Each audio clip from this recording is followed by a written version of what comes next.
آپ اپنی زندگی میں کتنی بار تارا ٹوٹتا دیکھ چکے ہیں اور کیا آپ جانتے ہیں وہ اصل میں کیا تھا؟ وہ ٹوٹتا تارا درحقیقت ایک چاول کے دانے جتنا چھوٹا پتھر یا دھول کا ذرہ ہے۔ یہ خلائی مٹی ہماری زمین کی فضا میں 2 لاکھ کلومیٹر فی گھنٹہ کی رفتار سے داخل ہوتی ہے۔ یہ اونچی رفتار کی رگڑ سے فضا میں ہی جل اٹھتا ہے اور ہمیں آسمان میں روشنی کی ایک لکیر نظر آتی ہے۔ اسے سائنسی زبان میں میٹیور کہتے ہیں۔ اگر یہ پتھر اتنا بڑا ہو کہ جل کر بھی ختم نہ ہو اور زمین سے ٹکرا جائے تو تب اسے میٹیورائٹ کہتے ہیں۔ ہر روز ہمارے آسمان پر ایسے کروڑوں شہاب ثاقب گرتے ہیں، مگر زیادہ تر دن کے وقت یا سمندر پر گرنے کی وجہ سے نظر نہیں آتے، اور خاص بات یہ دوربین سے دیکھے گئے زیادہ تر ستاروں سے زیادہ قریب ہوتے ہیں، صرف 80 سے 100 کلومیٹر کی بلندی پر۔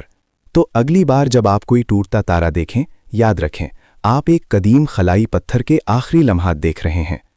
ایسے ہی اور حیران کن سائنسی حقائق کے لیے یونی ورلڈ کو سبسکرائب کریں۔ اگلے ویڈیو میں جانیں گے کہ سونا خلا میں کیسے بنا۔